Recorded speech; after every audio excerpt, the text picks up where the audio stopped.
what's going on, y'all? T-Bob here. And Jake as well. And you're about to watch a little OTB LSU.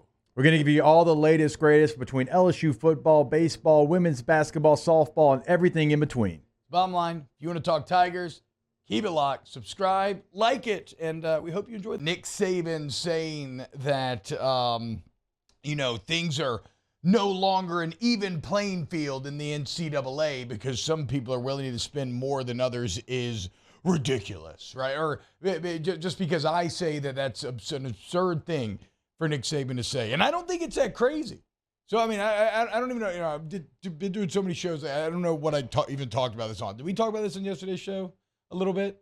Maybe. Did we go over the Saban quote at all? I don't think so. Oh, crap. Okay. Well, I guess I did it on Snaps yesterday, and whatever. It's been online, and I have all these Bama people in my mentions that you don't understand what Nick is saying. No, guys. Here is my just baseline take. At the SEC meetings, Nick Saban asked, is this what we want college football to be? The exact same question that he asked back in 2012. When it comes to up-tempo offenses, right? He went on to say that, that in this current setting, that it's no longer an even playing field because some schools have shown more of a willingness to spend money than others. I find that to be very rich coming from Nick Saban. A man who built the most outsized facilities that we had ever seen at the time, put a barbershop in the football ops just because he could.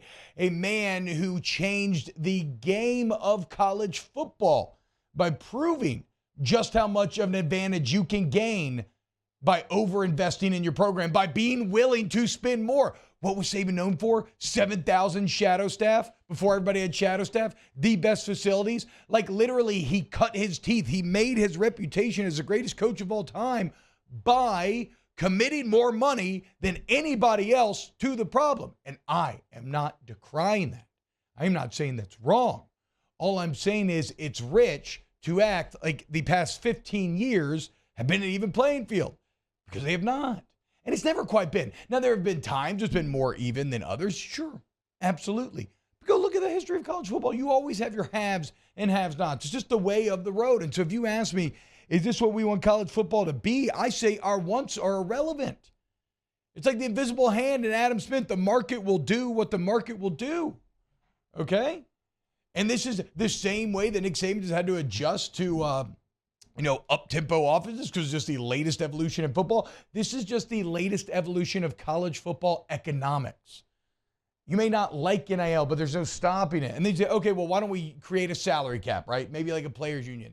Salary cap. That sounds great on the surface, doesn't it?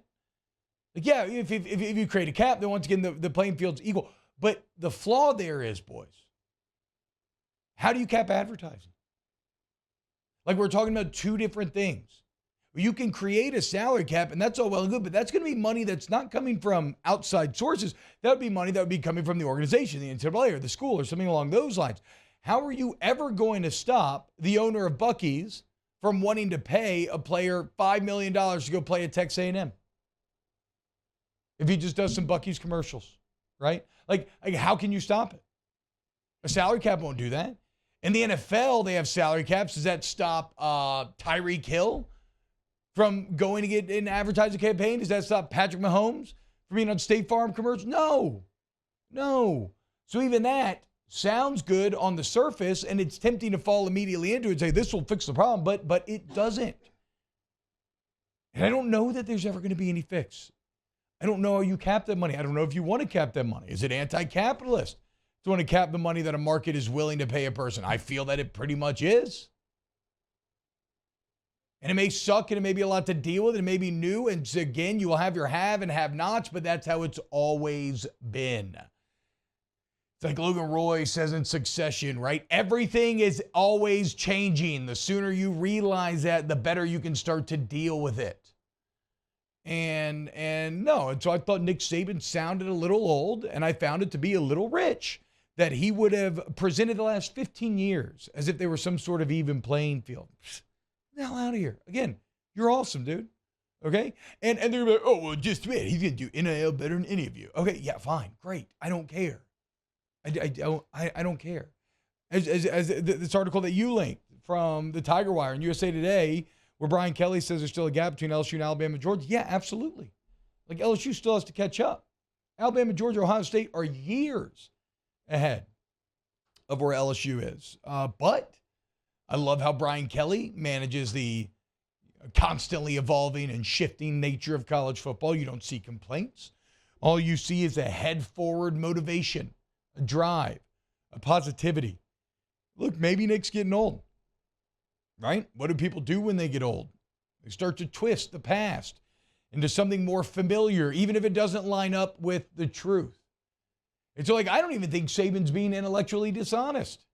I think he probably used to feel like it was an even playing field, even though in reality it was not. Maybe it's because technically he feels that people are breaking rules now, or maybe it's because now you've essentially codified pay for play, and that was like the one thing that was anathema to college football for so long, and so it's tough to square that circle. I understand all of this. But it is what it is. The market is going to do what the market is going to do. And does it lead like the invisible hand? Does it lead to greed, corruption, oligarchy, right? More and more of the power in a smaller amount of teams? Yeah, probably. But you know what else it leads to? Higher quality products.